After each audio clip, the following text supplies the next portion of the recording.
So it's time for a new style of video, if you can fucking believe it. So, yes, this is a new series on the channel that I'm going to call The Art of Evolving Film. Now, necessarily, I guess the title would you'd presume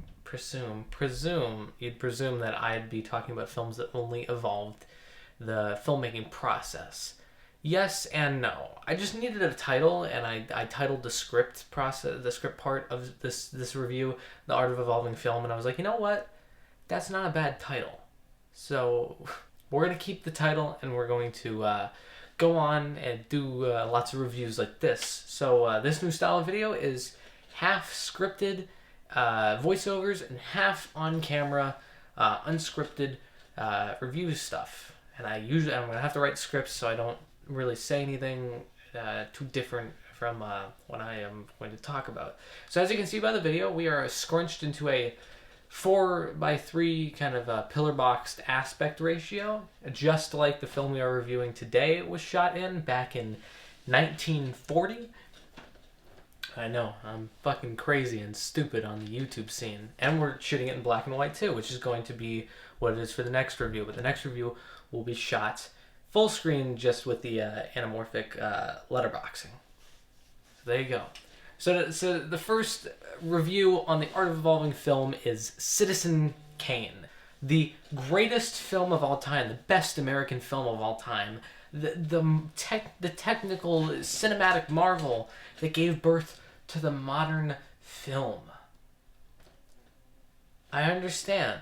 A lot of people hype this up, but I'm here to try and convince people to watch it. So Citizen Kane is the brainchild of legendary filmmaker Orson Welles, and is actually his first theatrical feature. He was somebody who started in plays and stage shows with his theater company, the Mercury Theater, which he started with actor John Houseman. And a lot of people in this movie are actually actors and actresses from the Mercury Theater, which is, I mean, that's just dedication right there.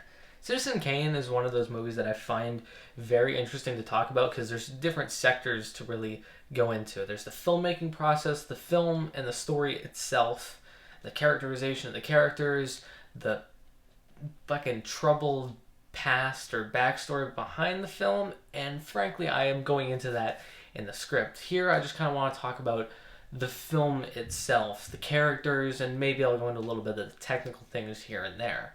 So the film Citizen Kane is about a man not named Citizen Kane, named Charles Foster Kane. He's a wealthy newspaperman, and the film goes through his life and significant events that may lead to news reporters and the general public figuring out what his last word, Rosebud, meant.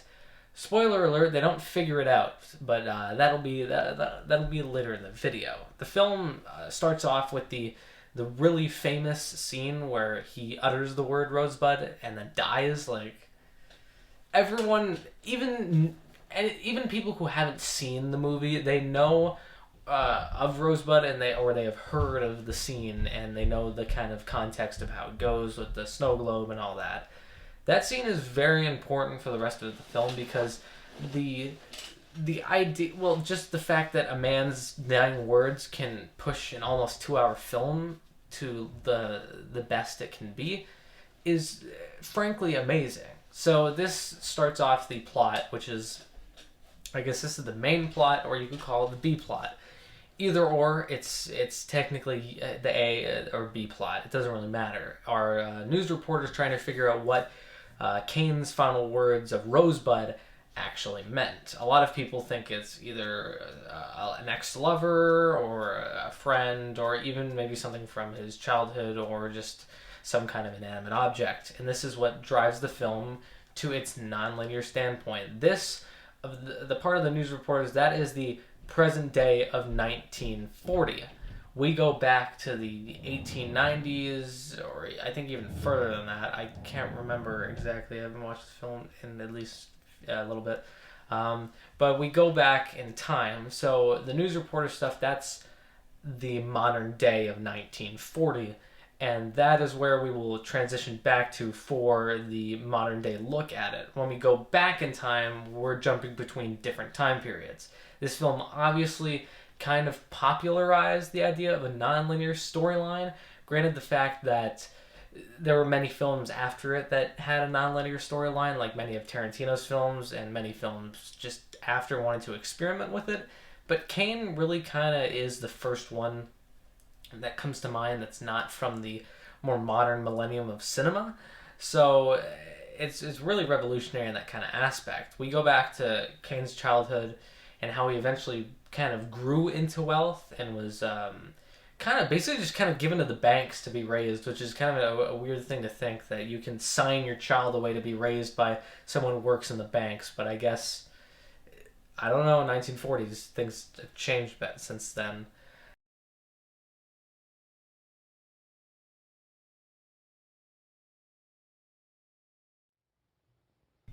When it comes to a film like Kane, you'd expect a whole team of writers to be involved. You probably envision a whole room of writers or even separate writers writing separate drafts, like in the case of MGM's The Wizard of Oz. But Kane is different. It is a film solely written by two fantastic writers. Those two being Orson Welles, Kane's director and star, and of course Herman J. Mankiewicz. A lot of Kane's long-lived legacy is built off the story of these two writers and how they made the quote-unquote greatest film of all time, Kilometers Apart. Mankiewicz wrote his draft in Victorville, while Orson Welles went off and wrote his own script in Hollywood. Then, once receiving Mank's draft, Welles combined the best of both worlds, and that is how we got Citizen Kane.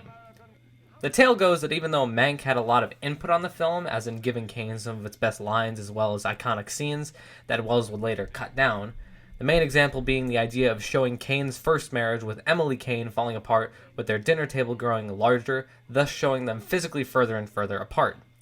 But most people know about that. Anyways, back on track. Even though Mank had some fantastic input on the film, the original plan was that he was to go uncredited. Though as history now shows, Mank had a change of heart and wanted credit, and after some troubling behind-the-scenes problems, he ended up getting it. Probably after Welles had a change of heart as well, with Mankiewicz's name appearing before Welles' name when the screenplay credits come up in the film. Eventually, despite the trouble and controversy around the script, Kane went on to win Best Original Screenplay at the Oscars, giving Mankiewicz his one and only Oscar. Frankly, it was well deserved. Oh, and of course, Welles also won the award, but even the audience didn't care. As apparently when Mankiewicz's name was announced, the audience burst out cheering. So much so that the screams of the happy audience drowned out the announcer saying that Welles had won the award as well. So I guess Mank truly did get the last laugh over Welles in the end.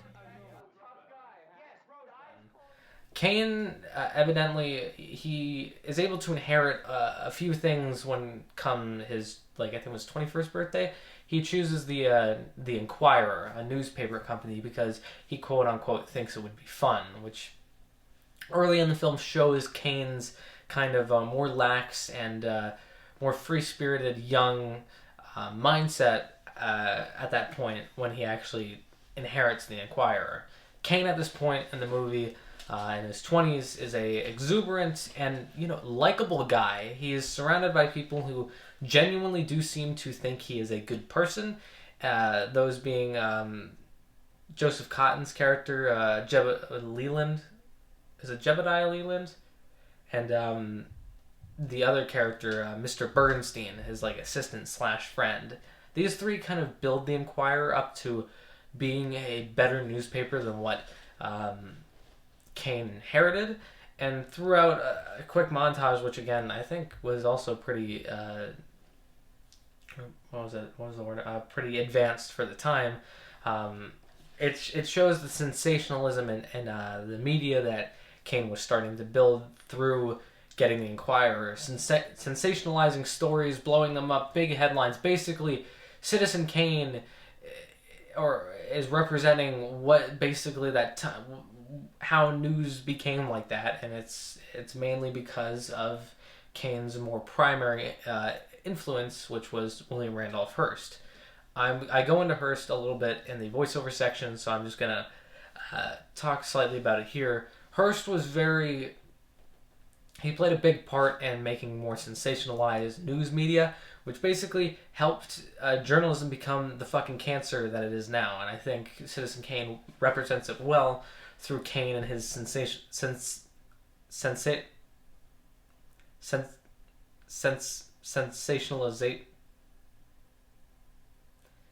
The way Kane runs his newspaper, making it more about just selling papers and blowing things up than rather giving you the news.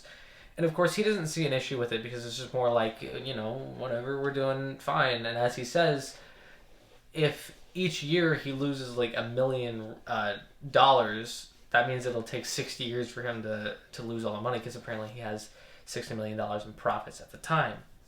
You know, Mr. Thatcher, at the rate of $1 million a year, I'll have to close this place in 60 years. Throughout this, in his relationship with the Inquirer, we see how much power he kind of gains over time. Like how he just evidently buys out a whole team of reporters from the San Francisco Chronicle. And it's done in a really cool way where it shows the photo of them at the Chronicle and then Kane recreating that photo with them at the Inquirer. It's a very interesting way of how to do it. And then later in that scene, he just brings in a bunch of dancers and a singer, and they're singing and doing this song, and it's like, okay, he's likable, but he's showing off his arrogance in a sort of way. Like it seems like he arranged a whole party for himself, although it's under the guise of celebrating the Inquirer in general. The Chronicle. With them fellas, it's no trick to get circulation. You're right, Mr. Bernstein. You know how long it took the Chronicle to get that staff together? 20 years. 20 years. Well? 6 years ago, I looked at a picture of the world's greatest newspaper men.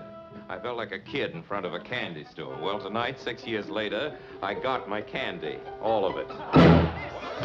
Was made to kill. And when he leaves, one always tries to do exactly this. Who buys the food? Who buys the drinks? Who thinks the dough was made to spend and acts the way he thinks? Now is it Joe? Whew. This leads to many interactions with the reporter and several of Kane's friends and even ex-wife. The three players are Mr. Bernstein, Leland, and his ex-wife Susan Alexander Kane. They all have individual meetings with the reporter character, and this all leads to backstories or flashbacks that lead to different scenes.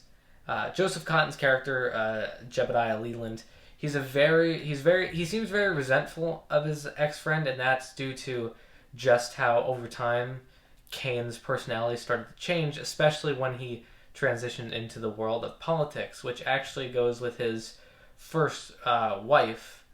His first wife, Mary Kane, if I'm getting that wrong. Well, fuck, I just guess I gotta prepare before doing these now. His first wife is the niece of a president, and a lot of his... I think Mr. Bernstein states that she'll be the wife of a president one day, alluring to Kane's potential as a politician, despite not having any political backgrounds. Just, he's rich and he's able to run for office. That's basically it, which is more foreshadowing than anything. Kane's relationship with Mary slowly dwindles over time, with the more jump cutty scenes, more montages as done in the movie, which happens more than a few times, montages, but it happens here and there, which is actually one of the scenes that co-writer Herman J. Mankiewicz wrote and Orson Welles cut down significantly. Evidently, Kane does run for governor later in the film, and one of the biggest spectacle scenes, the whole rally for Kane, having the big poster of Kane behind him, having his wife and only child in the audience, and having all the people just adoring him, where he's just making these claims that really you can view any kind of rich person going into politics claiming. Like, they have no game plan, but people love them so much that he doesn't need a game plan, which is basically what it is. He has no game plan besides putting I think it was the ex-governor who was rerunning Jim Geddes, Geddes, putting him in prison, which is probably the only main substantial thing he states at the rally, is that he's going to get Jim Geddes put in jail. He calls him Big Boss Jim Geddes, which evidently this connects after that scene to a scene earlier where he meets Susan Alexander. She's leaving a shop for a toothache, and two of them evidently just end up going back to her house, and Kane evidently, through his personality, shows more of his friendly kind of side, the side that people enjoyed earlier before he became this kind of pseudo-politician at this point where he's very standoffish. And it's actually shown when she meets Kane. He's a very standoffish, but then he becomes a little bit more warm, kind of working his way with the people. That could either be a facade or it could be like a true personality trait of Kane, where he's actually a soft, kind-hearted person. He just has to be tough in his exterior as a politician. So in this scene, Kane evidently keeps her company, helps her with her toothache, and evidently hears her play the piano and sing. And evidently, it's not, since it was 1940, it's not like explicitly stated that he had an affair or shown, but it's pretty much, it's pretty much there. He has an affair with her, which connects to after the rally scene where him and Mary go to the house of Susan Alexander, where Jim Getty is there, basically holding her hostage in a sort of way, showing the cutthroat political landscape at that time, just how anyone could do anything, and basically everyone had that type of power to shut their opponents out in a sort of way, kind of like Frank Merriam and Upton Sinclair and their governing ship, or their battle for becoming governor in 1934. That comes in later with the film that's next in the series that I'll be reviewing.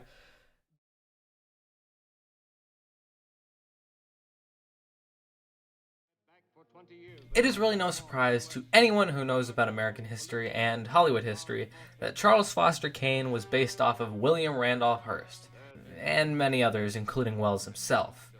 But really, when watching Kane, it is very, very, very clear that Kane is Mankiewicz's stand-in for Hearst, someone who he knew personally alongside his lover Marion Davies, who inspired Susan Alexander Kane. The large castle, the newspaper empire, the way he is presented as a powerful figure who no one wants to get in the way of. Oh, and yes, the fact that both Kane and Hearst ran for governor. Of course, the film isn't the William Randolph Hearst biopic, nor was it ever meant to be. It may have been at first in Mankiewicz's early drafts, but the shooting script was more steering into an early type of character study. The study of a man who, despite wanting to be both the best man and the best businessman he could be, he ends up alone, and with the knowledge that his once large empire is falling right before his very eyes. It is a large-scale telling of a story similar to Hearst and how his life eventually went. Despite being a well-liked person by many of the people around him, he just ends up shoving them away. Kane tries his best to seemingly form the best life he can have, which in the end never ends up happening. The down point for Kane, and to a certain extent Hearst, is when they both tried to run for governor. In real life, Hearst ran twice for the title of governor of New York, and lost. Then he tried to get the spot as the Democratic nominee for president. Again, like before, he failed. This left him changing political sides from the Democratic Party to the Republican Party, for which he remained a supporter of until his death in 1951. Kane's political ideals aren't shown too much, outside of when he is running for governor, but it is easy to see him winning that spot and going to run for president. Unfortunately, a scandal involving his mistress, Susan, leads him to losing the election.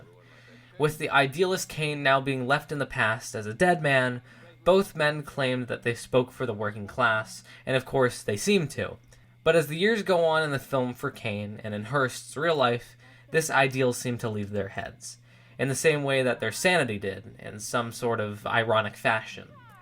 Of course, the film's close connections to Hearst, character-wise and story-wise, led to a long bout of time where people connected to Hearst tried to purchase the film. Yeah, purchase the film, let's put it that way.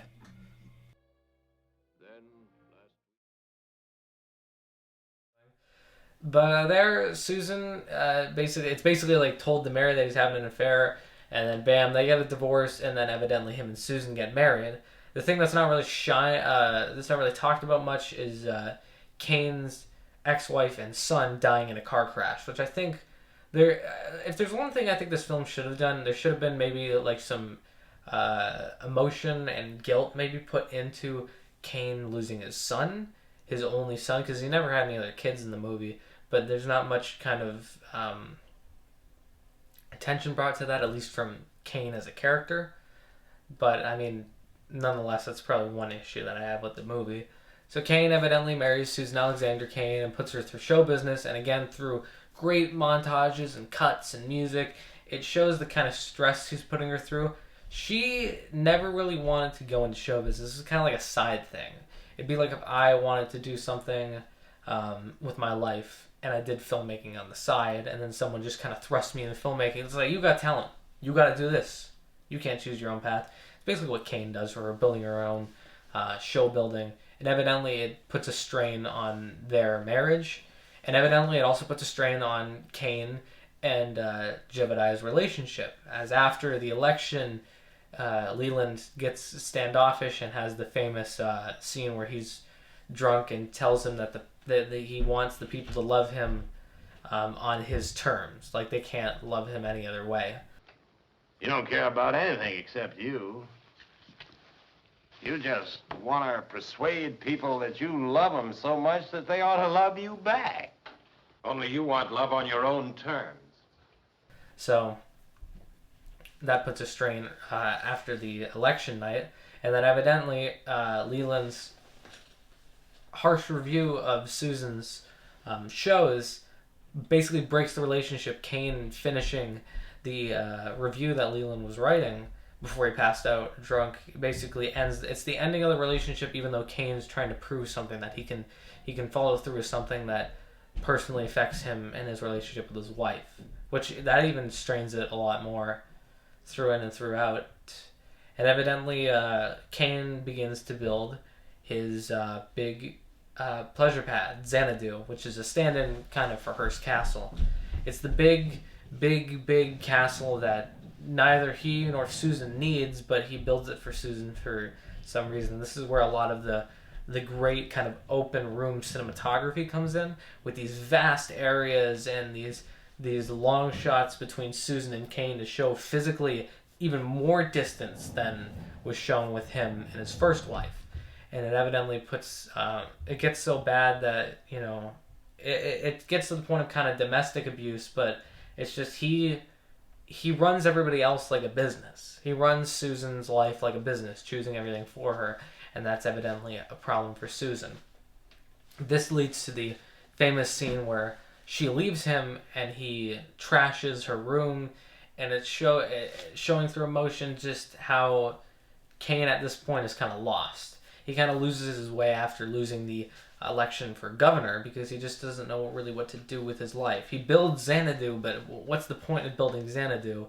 He's got nothing to do besides run his newspaper, which he really doesn't want to do either. He lost the governing ship. He's kind of like a joke to the American people at that point because the American people turned on him. The only reason he built Xanadu was just, I guess, to fill some kind of void, which evidently made a bigger void out of it. This is where he finds the snow globe, which was at Susan's house when he met her, and that's the snow globe that breaks in the beginning. This evidently leads to the that's like evidently the big last scene before the end of the film, and evidently the end of the film answers the question of what Rosebud was, even though the reporter makes this big monologue about how they don't know what it is, or one word can't sum up a man's life. It evidently could, because they were just overthinking it. Rosebud was Kane's childhood sled, and that's basically the entire mystery. Was they were. It puts a point that the media, the journalistic medium or landscape that Kane helped to build, evidently drove the fact that nobody could figure out what Kane's last words were. If the journalistic medium stayed less sensationalist and was more about the truth, they probably would have thought smaller or more competently and actually figured it out. But Kane's previous actions in his life evidently affects the end of his life and what people are trying to figure out, which is one of the biggest parts of irony in the entire film.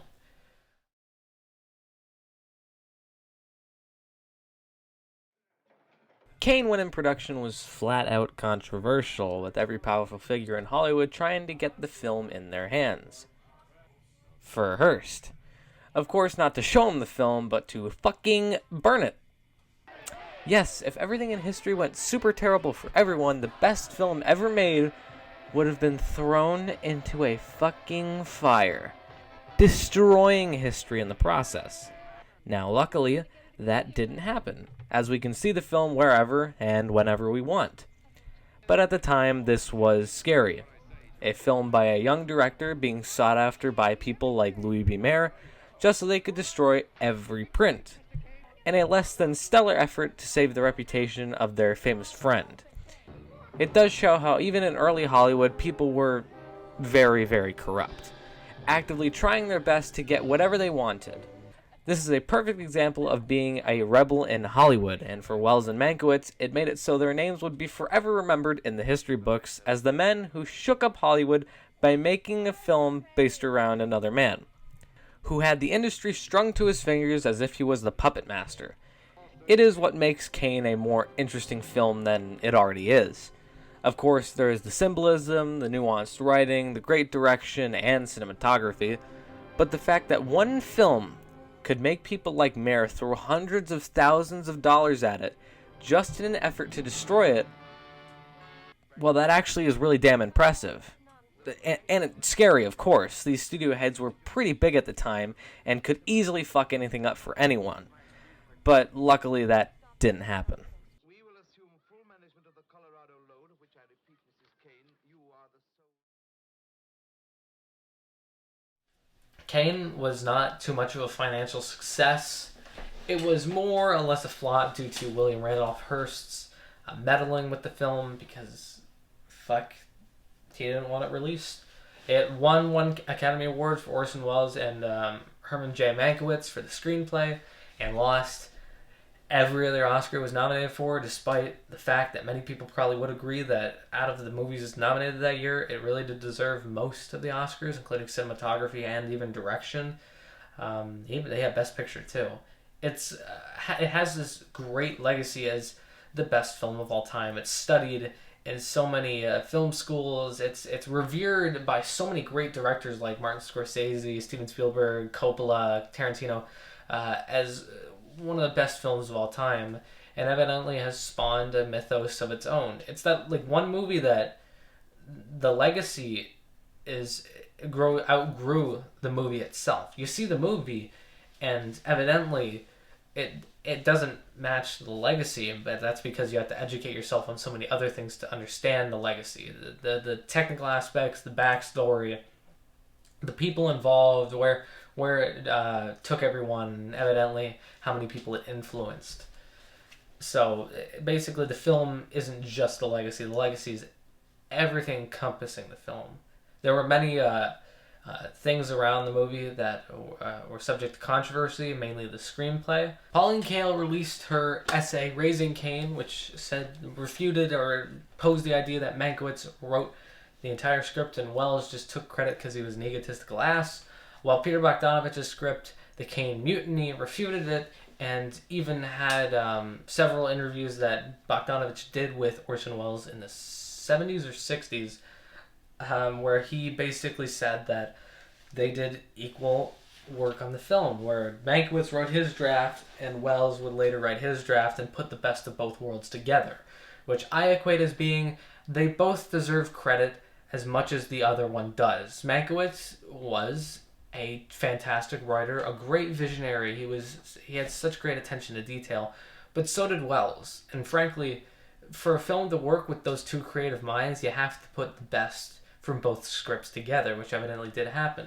Many scenes like the dinner scenes between Emily Kane and Charlie Kane, those were longer scenes written by Mankiewicz, to which Welles later shortened down and turned into the quick to digest and ultimately finally remembered scenes of the table growing larger and larger apart to symbolize their distant love for each other, which evidently it just shows that the Oscar for both of them was well deserved. But of course, Wells' reputation was kind of tarnished after that. A lot of people don't like Wells or didn't like Wells because evidently in his younger age he was egotistical, and he had to grow out of that for a while. When in Hollywood, when you're being called the Wunderkind for so long, over and over and over again, this guy's gonna like breathe life into something. You're gonna have a big ego, which kind of, for the summation, John Houseman and Herman Mankiewicz kind of had to bring him down to earth from times, but he still had that ego for a long, long time. But evidently when Wells got to his older age, he kind of knew that his ego was he was a little bit of an asshole at that point. He grew wise with his old age.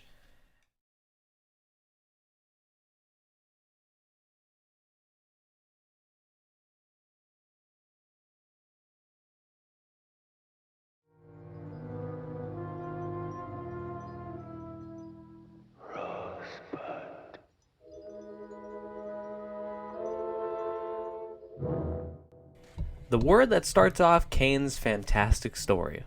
A subtle word spoken by a dying Kane as he drops a snow globe, to which we see it shatter in one of the most iconic openings in all of cinema. Of course, we know nothing about Kane at this point besides what the newsreel at the beginning tells us, which, funnily enough, is not much, as it's just watered down and sensationalized by, ironically, the new news world that Kane helped to create. The main question that is asked throughout the entire film is, what does Rosebud mean? We throughout the film are like the reporters listening to old tales about Kane told by those who knew him and who thought they knew him. From his oldest friend to his second wife, we are given grand tales of Kane's life. Really deep and personal stories, which, while they are great and make the film a great piece of cinema that it is, we never at all throughout these tales learn about what Rosebud means because no one knows. Everyone assumes it may be a lover Kane once had or a possession he had, although none of these ideas lead to any conclusion that has substance. As the main reporter at the end of the film states, I don't think any word can explain a man's life. No, I guess Rosebud is just a piece in a jigsaw puzzle. Missing piece. and it can't. It just can't. Every tale, every story, every piece of Kane's persona we learned about from everyone who knew him had nothing to do with Rosebud. The man's entire life was explained not by Rosebud, but by the questioning of it. The fact that Kane's last words were so cryptic and confusing is what drove the common reporters to learn about Kane. And while Rosebud didn't explain his whole life, it sure as hell got people to tell it. Of course, the main point of irony in the film is... Hey, stop right there for a second. I know this film is over 80 years old, but this is still one of the best endings in film. So I would highly suggest that you stop watching the video, watch Citizen Kane, and then come back, as this ending is something you need to see before hearing about it. If you just don't care or have seen it, continue watching. But I highly implore that you watch one of the best films ever made. Anyways, back to the show. Of course, the main point of irony in the whole film is that the ending reveals that Rosebud was something Kane owned. A piece of the entire puzzle known as Charles Foster Kane was hidden right inside his castle. Rosebud was Kane's sled that we saw at the beginning of the movie and represented the fact that Kane lost out on most of his childhood. Think about it. The shot early in the film of the sled getting covered in mountains of snow was not just a throwaway shot. It was important. Kane not being happy about getting a new sled from Thatcher, he doesn't want it because it's not the same as Rosebud. Rosebud represents his old life, the simple life he had back with his mother. And he has had the damn thing in his possession ever since he met Susan. Even though he went searching for his childhood, he never could fully get it back. All he could get from owning Rosebud again was the old, faint memories from the past. Kane never wanted to be like any other rich asshole who had everything handed to him. He wanted to build his own life from the ground up. The thing is, you could say once he lost Rosebud, he lost the chance to truly grow up to be an honest, hardworking businessman. His dreams became lost, just like the normal childhood he wanted so badly to have.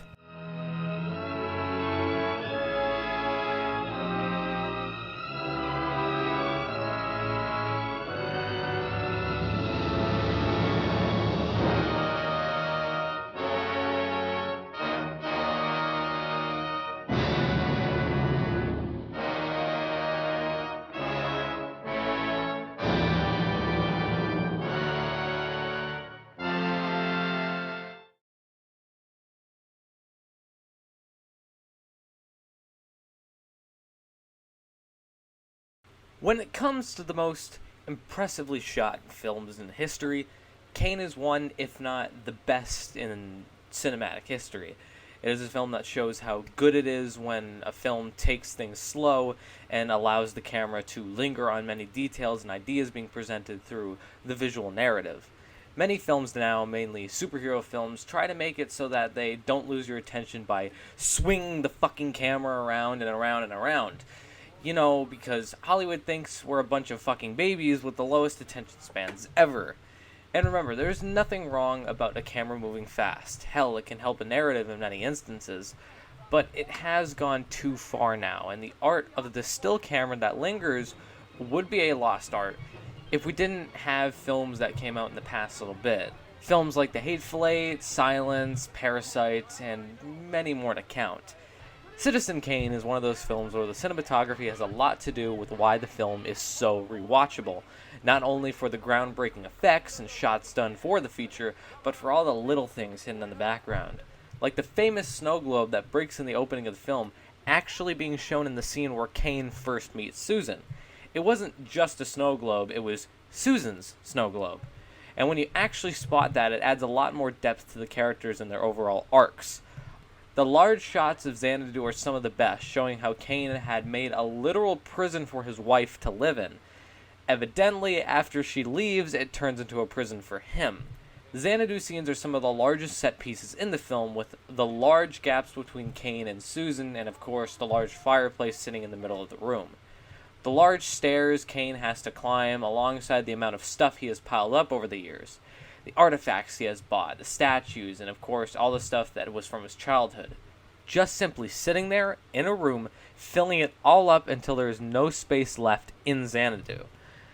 Frankly, this is one of my favorite films cinematography-wise, due to these large visual pieces of storytelling. One thing I think we all forget about film is that it was made to be a way to visually tell a story. Film was born as a silent medium, where books were words, music were these large grand orchestral pieces. Film was the visual aspect we were missing. We ended up putting these all together with the large scores silent films would have, alongside the dialogue slides. But of course, over nearly 100 years of sound, we have forgotten that film is a visual medium and have taken it for granted. Too many times in new films do they rely on quick, heavy-handed dialogue and fast-paced shitty effects, when all you need is soft music, great visuals, and the expressions of the actors to tell a story. And Citizen Kane does this multiple times. Sure, there are scenes that have yelling and loud music in it, but there are many scenes that play calm and just let the visuals sink into your brain. Frankly, how Greg Toland never won Best Cinematography for this film is what still baffles me. But hey, Eric Messerschmidt won Best Cinematography for Mank, so I think that makes up for it.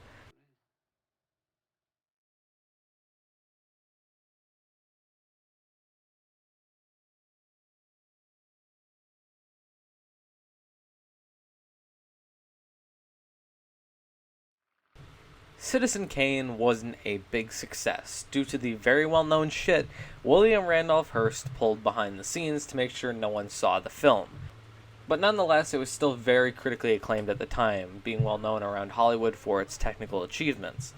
Of course, the film was famously nominated for 9 Oscars and won only 1 for Best Original Screenplay, which many believe was done only so that the Academy could give Mankiewicz the award, as many people in Hollywood still really liked the man and wanted to see him win the big golden award. Wells, on the other hand, no one gave a shit about.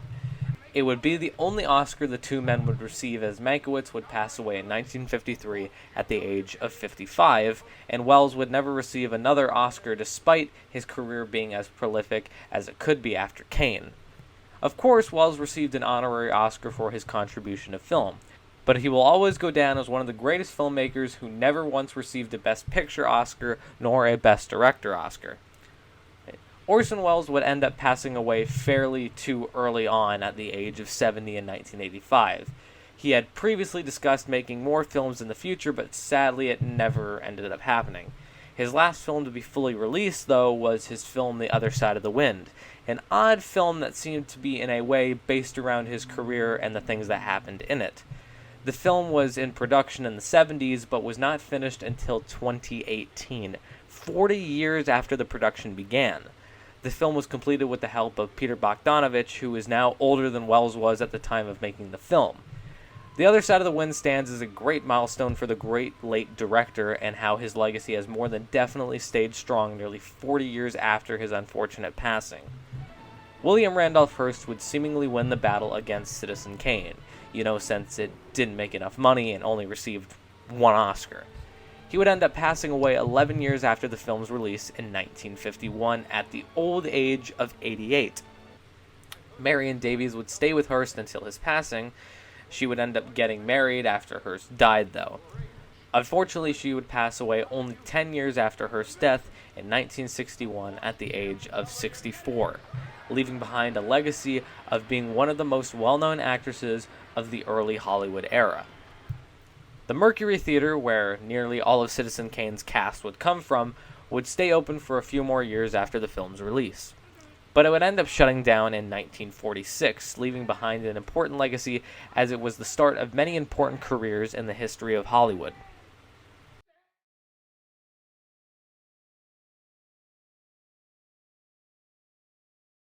Citizen Kane is a fantastic film. I can't really state that enough. It is obviously a technical marvel and deserves all the praise it ended up getting. Do I think it is the best film ever made? No, but that is my personal opinion. I do think it could possibly be the most important film ever made in the terms of its technical prowess, storytelling, and screenplay. The cinematography is utterly perfect, the acting is way too good, and of course the script is one of the best ever written. Mankiewicz and Wells were both geniuses and really showed off their talent in the world of writing. They both showed Hollywood what true storytelling was, and evidently their work would influence many films in the future. Probably one of the most famous elements that came out of Citizen Kane was the non-linear way of telling a story. Obviously, decades later, this form of storytelling would be used in countless films, most famously films made by Quentin Tarantino. It is safe to say that Citizen Kane, an 80-year-old masterpiece, will continue to be remembered fondly hundreds of years after its premiere. And there is no way that filmmakers, film historians, and general film lovers will stop acknowledging Kane and its many accomplishments.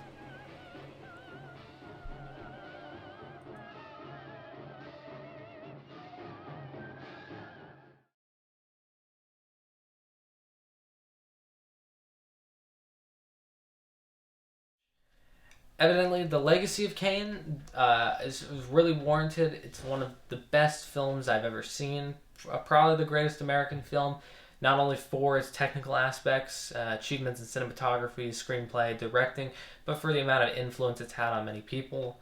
The legacy spawned two films, one made for TV, RKO 281, and one that was released in 2020, a film by David Fincher about Herman J. Mankiewicz, which actually, speaking of that, is the next review in the Art of Evolving Film. So I'll get working on that as soon as possible. I'll probably want to get this video out as quick as possible.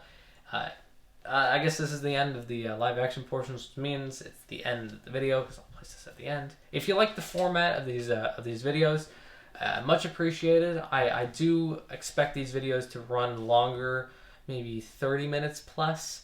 It depends on how long the script for it goes and how long I ramble on, and as much of my ramblings that I want to keep in and splice into the review. I'm really happy with the idea of this series, and I'm very happy with the way the script and how most of this came out. And I can't wait for my non-existent YouTube audience to see it. If you haven't seen Citizen Kane, go watch it. If you haven't seen RKO 281 and Mank, I'd recommend those as well. And I'd recommend here and there doing research into Citizen Kane. And if not, I mean, just find the online the essays online of Raising Kane and the Kane Mutiny. And evidently there you'll find a lot of interesting details about it. For many different films, I'd say I'd recommend Orson Welles' two other Orson Welles films, being Touch of Evil and The Other Side of the Wind, which is on Netflix. I'd recommend those. Do I know what reviews will come after the Mank review? Not yet. I'll probably make them a little bit more surprising. A lot of them I have to watch the film a few times, write the script, and then film this section, edit it together. So evidently we'll see where this takes us.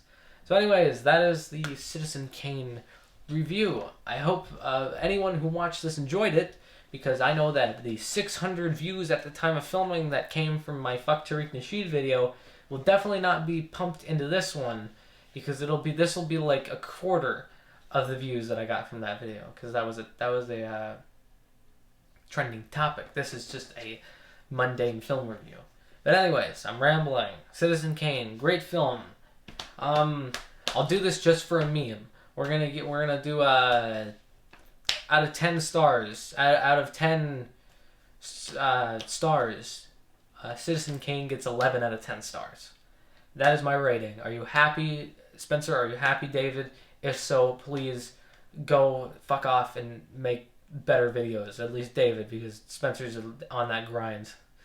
Anyways, that's the review. I'll see you all in the next episode of The Art of Evolving Film on Mank. Thanks for watching, and adios, amigos. Fuck, I need to figure out a better way to end these goddamn things.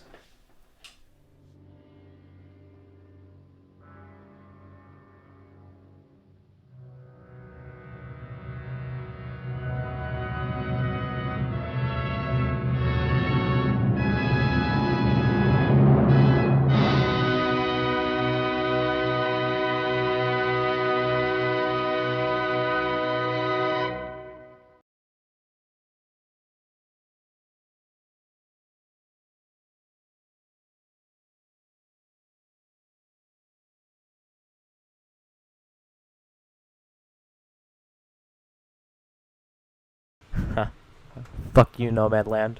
I love my Mank cinematography.